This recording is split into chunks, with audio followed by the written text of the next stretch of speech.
여호수아 9장 16절입니다.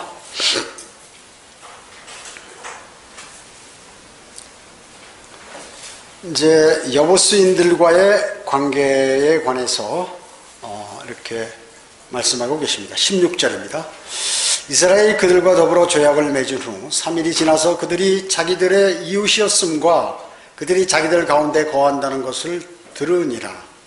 이스라엘 자손이 진행하여 3일째 그들의 성읍들에 이르렀으니 이제 그들의 성읍들은 기브온과 크피라와 부에롯과 키랏 여아림이더라. 그러나 이스라엘 자손은 그들을 치지 못하였으니 이는 회중의 고관들이 이스라엘의 주 하나님으로 그들에게 맹세하였습니다. 그러자 모든 회중이 고관들에게 불평하니라. 그러나 모든 고관들이 모든 회중에게 말하기를 우리가 이스라엘의 주 하나님으로 그들에게 맹세하였도다. 그러므로 이제 우리가 그들을 손대서는 아니 되리라. 우리가 그들에게 행한 것은 이것이니 우리가 그들을 살려줘야 하리라. 그래야 우리가 그들에게 서원한 맹세로 인한 진노가 우리에게 임하지 아니하리라 하며, 또 고관들이 그들에게 말하기를 그들을 살려주고 그들로 모든 회중을 위하여 나무 패는 자와 물 깃는 자가 되게 할지니라 하고 고관들이 그들에게 약속하였던 대로 하였더라. 무슨 말씀인지 아시겠죠? 인생에 있어서 우리는 많은 결정을 하게 되는데 한번 잘못된 결정을 함으로써 오랜 기간 동안 고통을 당하는 경우가 있습니다. 그렇죠? 학생 같은 경우는 내가 어느 학교를 갈 것인가 이렇게 하기도 하고, 또 이제 졸업하게 되면 내가 어떤 직장을 선택할 것인가에 따라서 어떤 사람은 내가 이거 잘하였구나 한 사람도 있지만, 많은 사람들이 이거 내가 잘못했구나 하는 것을 많이 이렇게 경험하게 되죠. 그래서 오랜 세월 동안 고통을 주는 일들이 있습니다. 오늘 여기 성경의 말씀대로 이제 그 여호수아가 결정적인 실수를 하나 한 것이 있어요. 그것은 바로 성경에 무지한 것이에요. 성경에 관해서, 하나님의 말씀에 관해서 무지한 것은 성경에서 뭐라고 얘기하면 그걸 죄라고 얘기합니다. 죄. 그래서 여호수아는 바로 그 해서는 안 될 일을 해버렸다고 얘기죠. 그건 뭐냐면 기브온 사람들과 조약을 맺어버린 것이죠. 만약에 이 문제를 놓고 하나님께 기도를 드렸다면 하나님께서 뭐라고 하셨을까요? 그 사람들을, 거기 있는 사람들하고 절대 조약을 맺지 말라고 하나님께서는 말씀하셨는데, 그 말씀을 알았다면 그걸 안 했을 거예요. 그런데 이제 기도하지 않고 자신이 여호수아가 그냥 그 사람들이 와서 굽실대고 막 잘하겠다고 그러고 종이라고 그러고 그러니까 조약을 맺어버렸다고요. 그들을 살려주겠다고 누가 앞에서 맹세를 했어요? 주 하나님 앞에서. 그랬으니까 이거를 이제 번복을 못하는 것이죠. 못하는 것입니다. 이스라엘은 3일 정도 이제 여행을 하게 됐는데, 3일 정도 여행하니까 어떻게 됩니까? 나중에 이 사람들이 바로 그 옆 동네 기브온 백성들이라는 걸 알게 된 거예요, 이스라엘이. 때는 늦으리죠. 먼 나라에서 온 대사들이라고 알았는데 속아버린 것입니다. 희위인들이라는 것을 알았어요. 주님께서는 그 희위인들을 다 거기서 쫓아내거나 죽이라고 그랬거든요. 근데 조약을 맺어, 주님의 이름으로. 그렇기 때문에 그걸 만약에 번복하면 또 문제가, 그 벌이 누구에게 이스라엘에게 내려지는 것이죠. 맹세를 깨트린다면 오히려 주님께서 이스라엘에게 벌 주게 될 상황이 지금 전개되어 버린 것이에요. 구약의 명령은 만일 그 사람이 주 하나님께 뭔가를 서원하거나 또 하나님의 이름으로 뭔가를 하겠다고 서원하거나 맹세하면 그것을 지켜야 된다. 지키지 않는 것은 죄다라고 명시하고 있죠, 구약에. 그래서 솔로몬은 서원하는 것보다 서원해서 그것을 수행하지 못한다면 차라리 서원하지 말라 이렇게까지 전도서 5장 5절에서 얘기했습니다. 그래서 알지 못하는 상태에서 서원을 해버리니까, 잘못 서원했을 때, 그러면 만약에 내가 몰라서 실수로 그 서원을 했다. 그러면 다시 성경을 읽어보면 거기에 어떻게 하라는 말이 정확히 나와 있다 그 얘기죠. 여러분 레위기 여기다 시를 끼워 놓으시고 레위기 5장 4절 한번 찾아보세요. 레위기 5장 4절. 창세기, 출애굽기, 레위기 5장 4절입니다. 지금 저희 그리스도인들이 죄를 지었을 때하고 사실은 같은 거예요. 레위기 5장 4절에 보면 또한 어떤 사람이 자기 입술로 악을 행하거나 자기가 이제 모르고 악을 행했다. 선을 행하리라고 공언하여 맹세하였으면 뭐 이제 하나님 제가 무슨 좋은 일을 하겠습니다라고 이제 맹세한다. 그 사람의 맹세로 공언한 것이 어떤 것일지라도 그리고 그것이 그로부터 감추어져 있을지라도 그가 그것을 알게 되면 이것들 중 하나에 그는 죄가 있느니라. 맹세하고 그거 안 하면 그거 죄다 그 얘기죠. 그것들 중 하나가 그에게 죄가 될 때 그럼 어떻게 하냐면 그는 그 일에 죄를 지었다고 자백해야 할 것이요. 하나님 제가 죄를 지었습니다. 용서해 주세요. 모르고 했습니다. 일단 그렇게 하고 우리 지금 신약은 자백만 하면 되죠. 근데 구약은 자백하고 그 다음에 5절에 보면 제사까지 드려야 돼. 그가 지은 자기 죄를 위하여 그는 주께 속건 제물을 가져와야 하리니 양떼나 염소떼에서 암컷으로 어린 양이나 염소 새끼를 속죄 제물로 드릴지니 제사장은 그의 죄에 관해 그를 위하여 속죄할지니라. 이제 제사장이 대신해서 또 하나님께 속죄하는 거예요. 제사를 드려가지고 속죄 제물을 드리면서 이렇게 제사를 드려야 하는 것입니다. 답이 나와 있죠. 이 레위기. 여호수아가 이 레위기를 알았다면 말이죠. 성경을 이거 내가 결정해야 되는데 하나님께 여쭤보고 성경에서 뭐라고 말씀하나 이러고 찾아보고 했으면 실수를 안 할 텐데 그냥 자기 멋대로 해버렸다 그 얘기지. 자신 있게 이거 뭐 내가 생각한 게 맞을 거야 하고 해버려서 그게 문제가 된 것입니다. 이런 게 또 나오죠.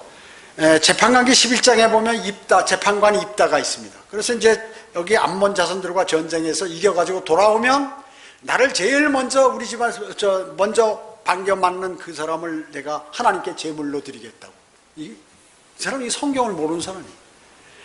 하나님께서 사람을 제물로 바치라고 한 적이 있나요? 이게 어디서 인신제사라고 얘기죠.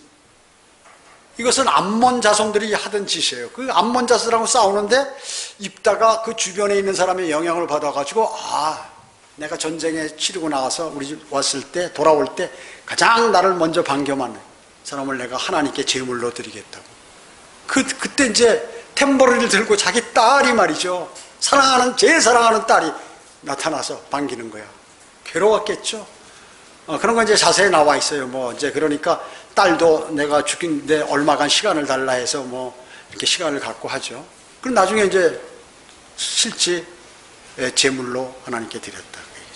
이 사람을 제물로 드리지 그게 어디 있어요? 근데 이 사람 자기 멋대로 성급한 맹세했을 뿐만 아니라 이런 짓들을 한다고.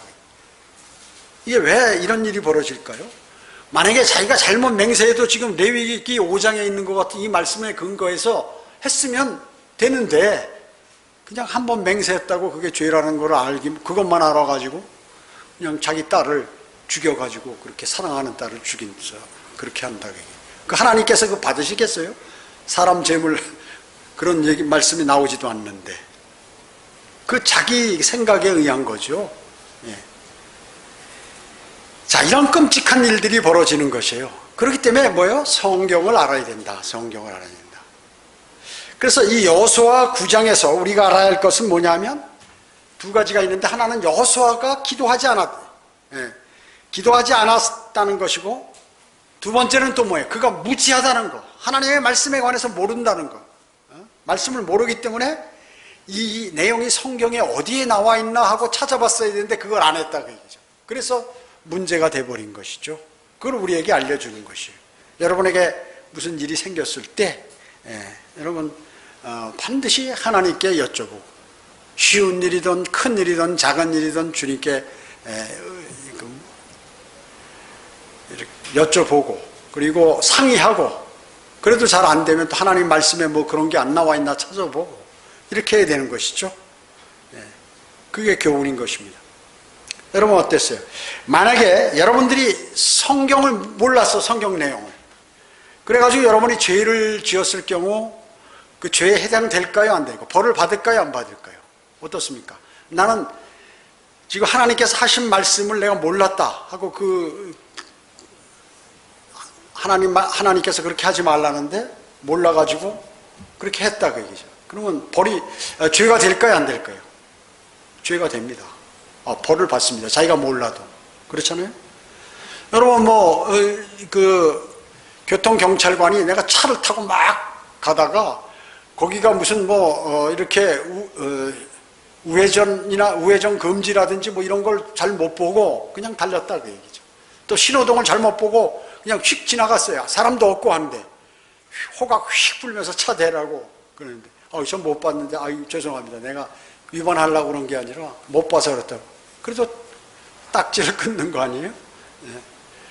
그러니까 이 세상에 있어서 법을 몰랐다 하더라도 죄를 지면 벌을 받게 돼 있는 것이죠.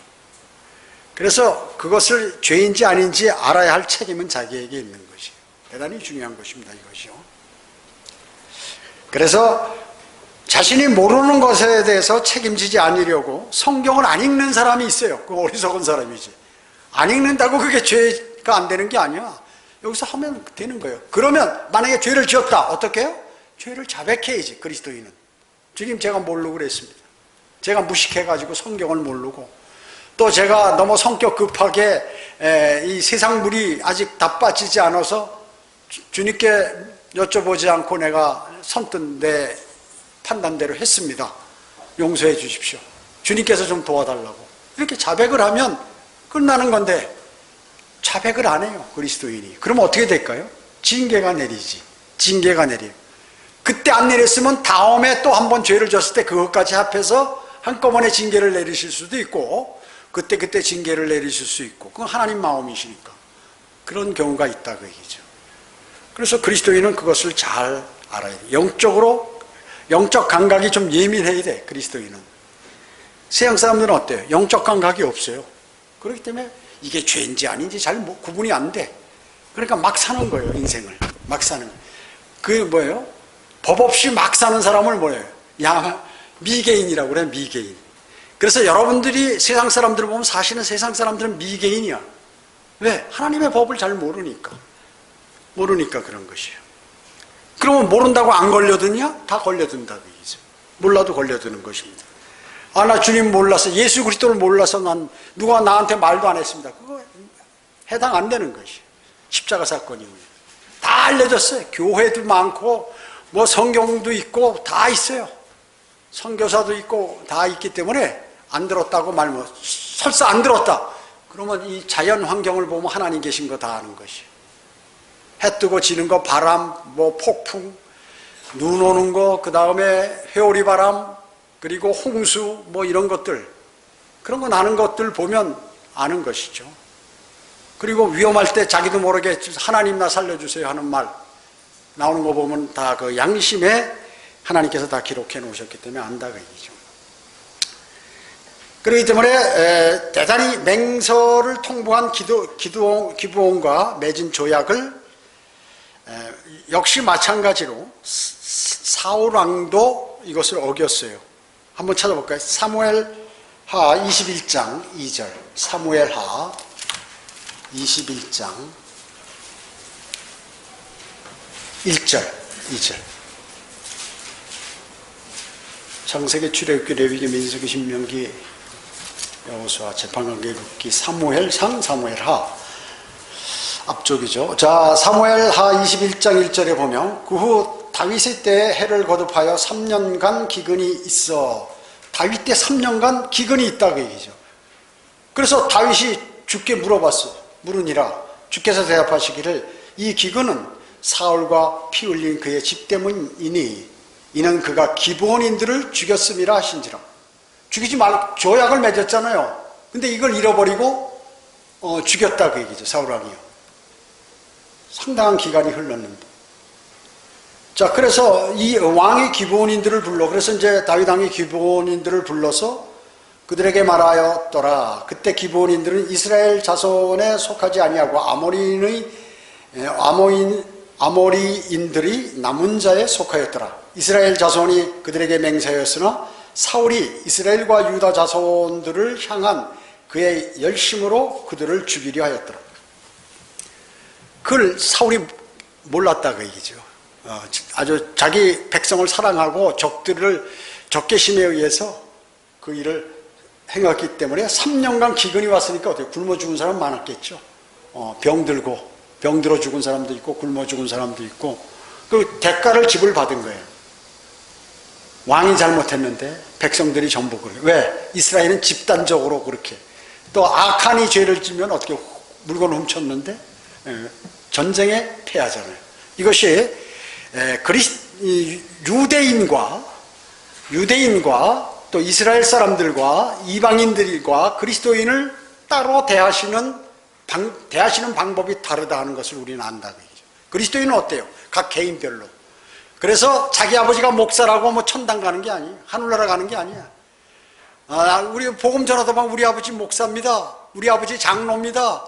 뭡니다. 우리 심지어 어느 남자한테 전하니까 우리 아내가 여자 목사입니다. 이러는 거 있어요. 자, 기가 막혀. 여자 목사 성경에 있지도 않은 거. 그러니까 대단하게 자랑하는 거지. 그러니까 자기도 그 목사보다는 조금 못하지만 자기도 많이 안다 그 얘기죠. 성경에. 그 복음을 안 받아들이는 거예요. 그래서 지옥으로 가는 거죠. 지옥으로 가는 거예요. 거짓말 아닙니다. 여기 찾아왔어요. 어떤 사람이 일하는데 그냥 목사님 저 교회 다닌다고 그래요. 그러시냐고 그랬더니 우리 아내가 목사인데 개척했는데 이거 한 대명 놓고 지금 하고 있습니다. 그런 얘기를 하더라고요. 자, 그러니까 이와 같이 이제 그 맹서는 말이죠. 몇십 년이 몇백 년이 지났다고 그게 안 되는 게 아니에요. 그대로 하나님께서는 그대로 하시는 거예요. 사울이 왜 그걸 몰랐냐. 여호수아를 읽어봐야지. 여호수아가 기브온 사람들하고 조약을 맺어가지고 이제 건들면 하나님께 벌 받는 거예요. 건드려 버리니까 하나님께서 너 왜 내 이름으로 그것도 하나님의 이름으로 주 하나님의 이름으로 조약을 맺어놓고 그렇게 하느냐 그 얘기죠. 그런 것이에요. 그리스도인도 말이죠. 남편이나 아내가 막 속썩여. 그래도 그리스도인 하나님 앞에서 맹세했기 때문에 이혼 못하는 경우가 많이 있어요. 많이 있다 그 얘기죠.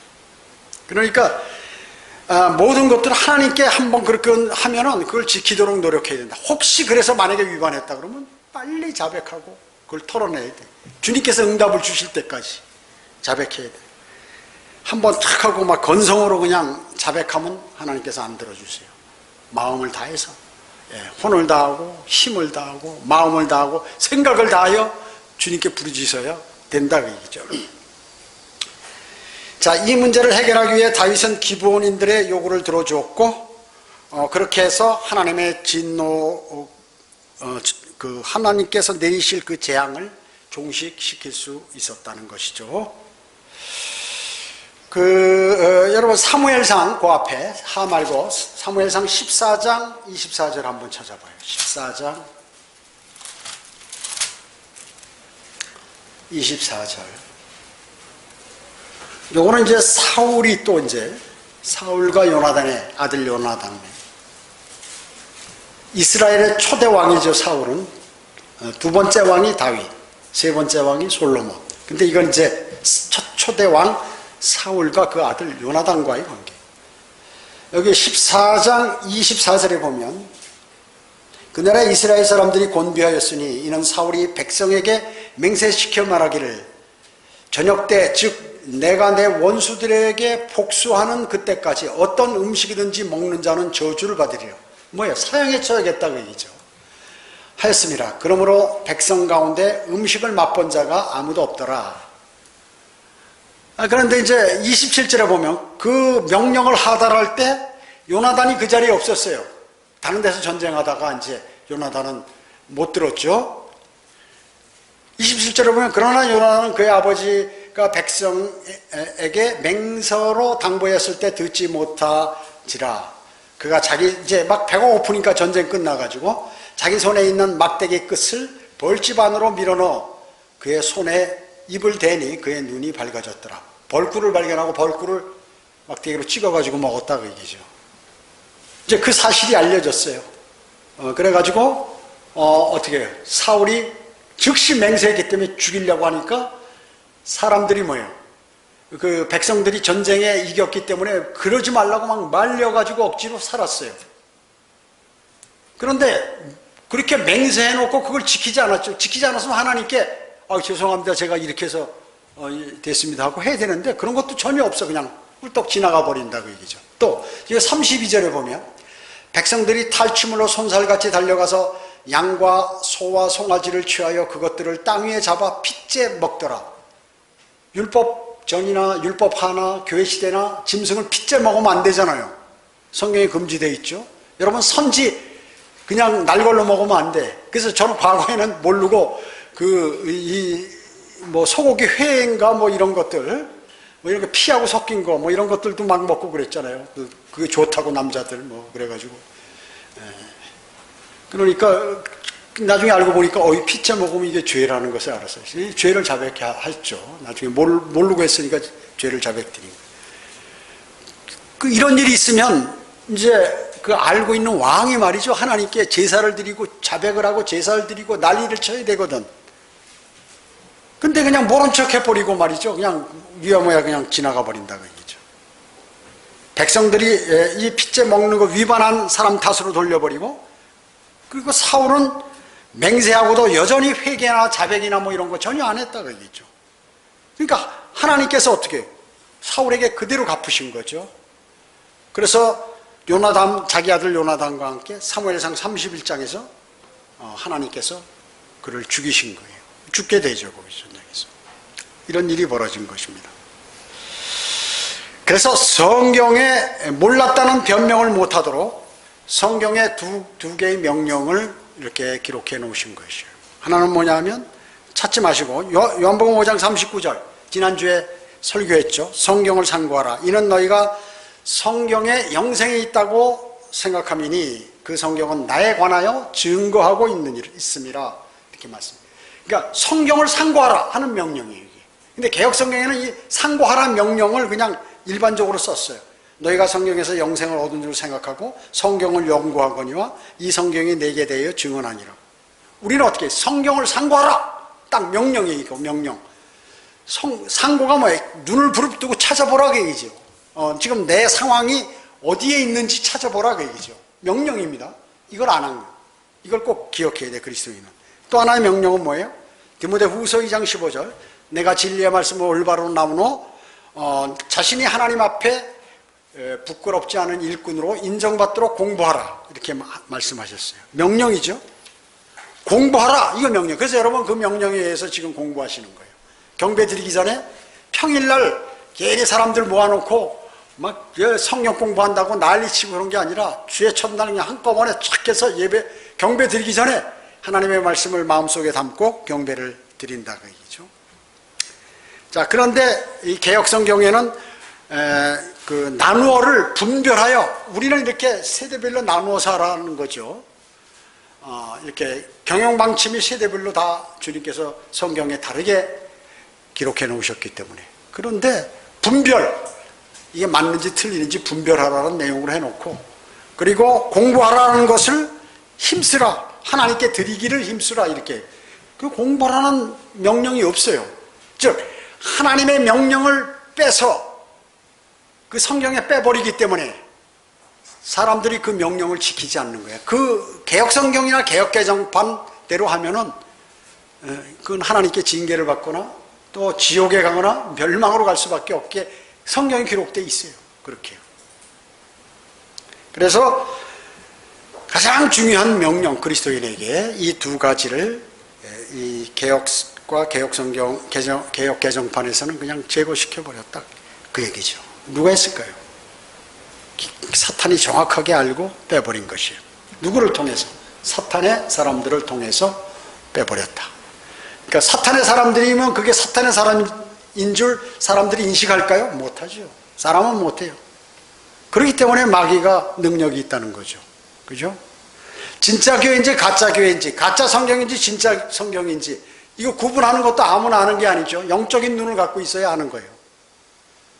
그 세상 교회 사람들은 개혁성경 틀려도 뭐 관계없어요. 그런 거. 왜 그럴까요? 영적 눈이 안 떠져서.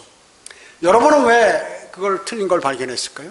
영적 눈을 주님께서 뜨게 해주시니까. 그렇게 해달라고 요청하셨으니까. 그런 것입니다.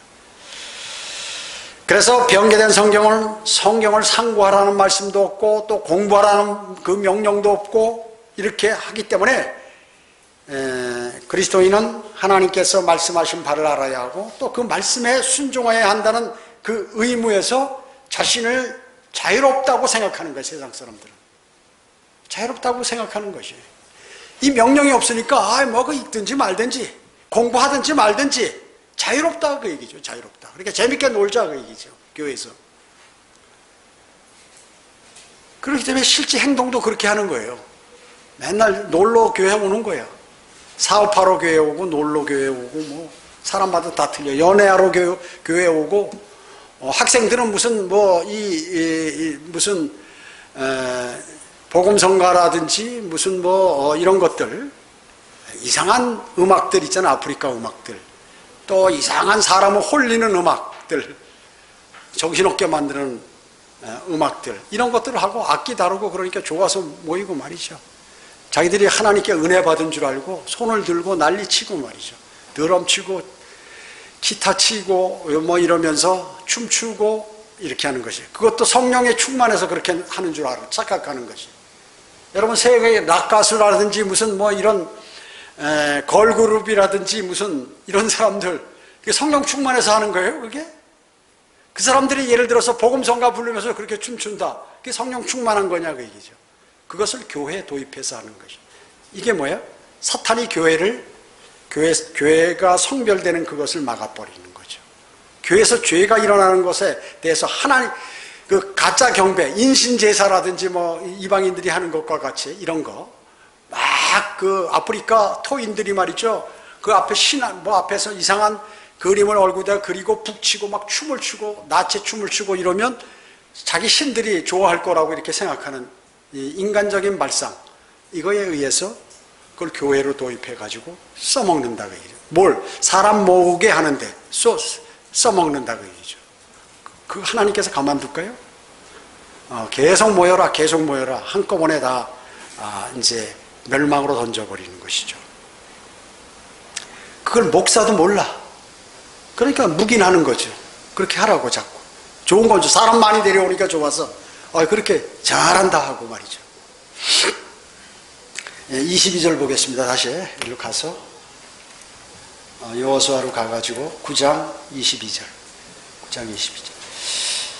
여호수아가 그들을 불러서 일러 말하기를 너희가 우리 가운데 거하면서 어찌하여 우리를 속여 말하기를 우리는 너희에게 아주 멀리 있다 하였느냐. 그러므로 너희는 이제 저주를 받아 너희 가운데 종에서 풀려날 자가 없으리니 내 하나님의 집을 위하여 나무 패는 자와 물 깃는 자가 되리라 하더라. 그들이 여호수아에게 대답하여 말하기를 주 당신의 하나님께서 그의 종 모세에게 명하여 모든 땅을 당신들에게 주고 이 땅의 모든 거민을 당신 앞에서 멸하라 하신 것이 당신의 종들에게 분명히 들렸기에 우리는 당신들로 인하여 우리의 생명을 잃을까 몹시 무서워서 이같이 행하였나이다. 이제 보소서 우리가 당신의 손 안에 있나이다. 당신이 우리에게 행하기에 좋을 대로 행하소서. 죽일라면 죽이든지 살릴라면 살리든지 알아서 하라 한지라. 여호수아가 그들에게 그대로 행하였으니 그들을 이스라엘 자손의 손에서 구해내어 죽이지 아니하였더라. 자, 여기 23절 보면요. 그러므로 너희는 이제 저주를 받아 너희 가운데 종에서 풀려날 자가 없으리니 내 하나님의 집을 위하여 나무 패는 자와 물 깃는 자가 되리라 하더라. 자, 기본 사람들이 어디요? 카나안족이죠. 카나안족.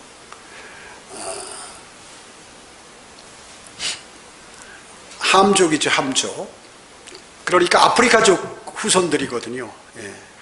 아프리카 후손들. 그리고 여기 이스라엘은 뭐예요? 셈족이죠. 예, 셈족, 아시아, 셈족입니다.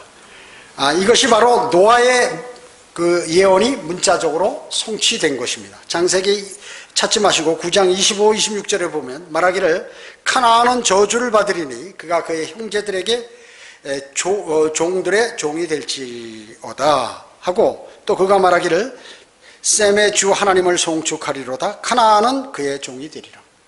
가나안은 셈의 종이 되리라. 이렇게 얘기했잖아요. 그러니까 그대로 지금 여부수인이 가나안인이 바로 이 셈족인 이스라엘 민족의 종이 됐다 얘기죠. 그 예언이 문자적으로 성취된 것입니다. 자, 23절에 보면은 또 여기 내 하나님의 집, 내 하나님의 집이라고 그랬죠. 예, 당시 하나님의 집이 있었나요? 없었죠. 당시는 천막이요, 천막, 성막이 있었죠. 예. 사무엘상 1장 한번 찾아보세요. 사무엘상 1장 9절. 사무엘상 1장 9절. 여기 보면 사무엘상 1장 9절에 보면 그리하여 그들이 실로에서 먹고 마신 후에 한나가 일어나더라. 그때 제사장 엘리가 주의 성전 기둥 옆자리에 앉아 있는데, 자, 사무엘이 있을 때 여기 무슨 성전이 있었나요? 성막이 있었죠. 자, 그 당시에 성전을 성막을 성전이라고 불렀다 그 얘기죠. 왜 그럴까요? 한 땅에 있는 성막은 하늘의 성전을 본따서 만들었기 때문에, 그래서 성막, 장막, 성전 이걸 다 돌아가면서 이렇게 부른 거예요. 같은 것이다 그 말씀이죠. 그뿐만 아니라 여기 3장 사무엘상 3장 3절에도 보면 하나님의 교회가 있는 주의 성전에서 하나님의 등불이 꺼지기 전에 사무엘이 자려고 누웠는데 성전이 없었고 그때 성막이 있었는데 여기서 성경에서는 성전이라고 얘기한다. 무슨 말씀인지 아셨죠? 네. 그래서 이 대환란 전이나 대환란 기간 중에 성전이 다시 세워질 것을 데살로니가 후서 2장 3, 4절에서 말씀했죠. 그 환란 성전이 세워진다 그 얘기죠. 근데 지금 그 자리에 뭐가 있어요? 모슬렘의 모스크가 있죠. 바위 사원에 그 오마르 사원이 거기 지금 현재 있어요. 그러면 그거 거기다 짓는다는 말인가? 그럼 만약에 거기다 유대인들이 5가지 중에 하나를 선택할 수 있는데, 첫째는 뭐냐면 그 바위 사원을 그냥 확 가서 그냥 무력으로 무너뜨려 버리는 거예요. 하나 있어요. 그러면 어떻게 해요? 전쟁이 일어나겠죠. 또 두 번째 방법은 모슬렘들에게 그 땅을 어마어마하게 비싼 값을 치르고 그걸 사가지고 거기다 성전을 짓는 방법이 있죠. 또 세 번째는 뭐냐면 하나님께서 자연이나 초자연적인 방법으로 뭐 지진을 일으키다 앉아서 그걸 확 땅을 갈라가지고 안에다 집어넣어가지고 거기 있는 사람들까지 다 죽여버리고 그걸 이스라엘이 딱 차지해서 이렇게 하도록 하는 방법이 있을 것이고요. 네 번째는 예루살렘이 아닌 그 옆에 근처 어디다가 성전을 하나 새로 만드는 거. 그건 잘못된 것이죠. 위배되는 것이죠. 5번째는 뭐냐면 모슬렘하고 아예 합세해가지고 하나 우리 성전을 만들자 해서 만드는 방법. 이런 것이 있습니다. 아모스 9장 11절에 보면 그날에 내가 무너진 다윗의 장막을 일으키고 그 틈을 막으리라. 또 내가 그의 패망을 일으켜 옛날처럼 세우리니. 그러니까 과거에 있던 다윗의 장막을 새로 세운다. 다윗 시대 때는 성전이 없었죠. 장막이었죠. 그러니까 성막이었습니다. 성막. 그래서 혹시 대환란 성전은 그냥 하나님께서 거기에 그 옛날 그 장막같이 성막같이 그렇게 만드실 수도 있다 하는 것이죠. 뭐 어떤 것인지 모르겠지만 장막을 새로 세울 수도 있을 가능성이 있다. 아모스 9장 11절의 내용을 문자적으로 한다고 하면. 그러나 모르죠. 성전을 정말 크게 이렇게 큰 성전을 지을 수도 있고 또 그렇게 할 수도 있습니다. 자, 이사야가 아니라 여호수아 9장 27절 마지막으로. 그날로 여호수아가 주께서 택하시는 곳에서 그들을 회중과 주의 제단을 위하여 나무 패는 자와 물 깃는 자로 삼아 오늘까지 이르니라. 자, 오늘까지 다윗과 사무엘 시대까지, 여호수아 때보다 다윗과 사무엘 시대까지 그렇게 했다 그 얘기죠. 다윗 때 아까 우리 찾아봤죠? 기본들이 다시 등장하는 거, 등장하는 거요. 그 다음에 이제 주께서 택하신 곳이 뭐예요? 언약궤가 있을 장소죠.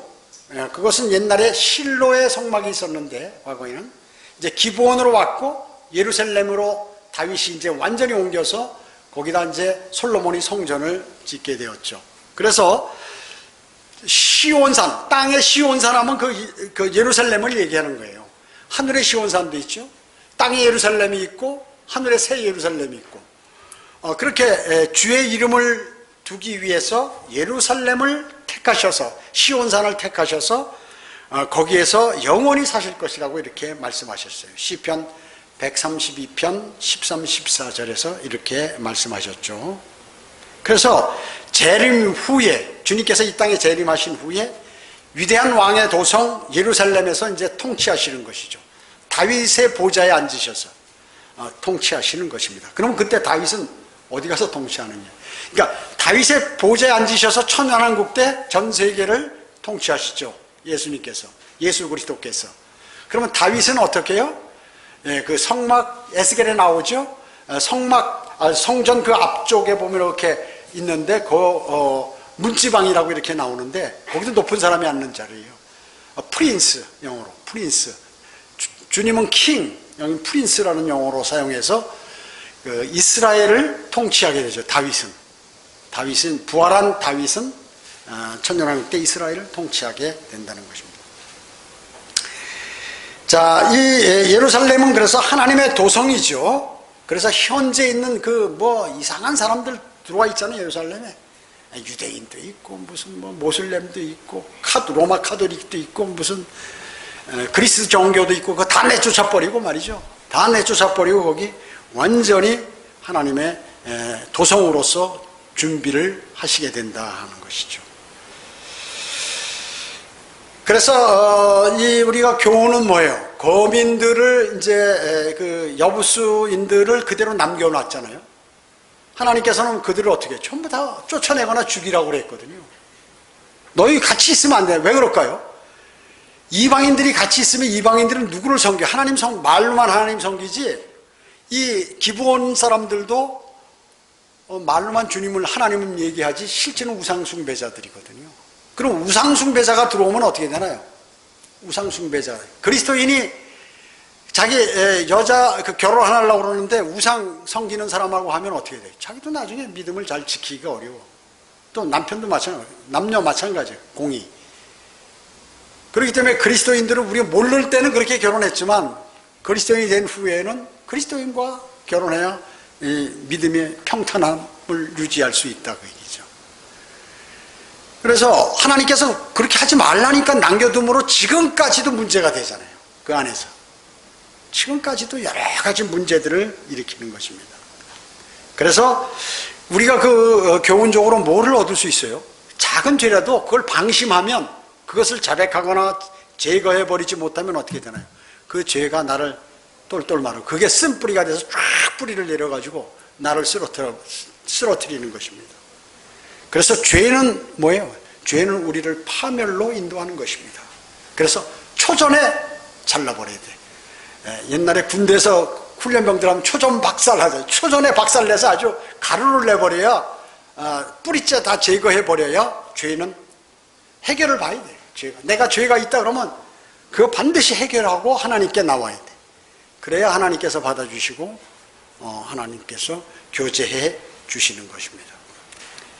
우리는 이 하나님의 말씀을 읽을 때 구약은 뭐예요? 우리의 교훈을 위해서 기록된 것이에요. 교훈.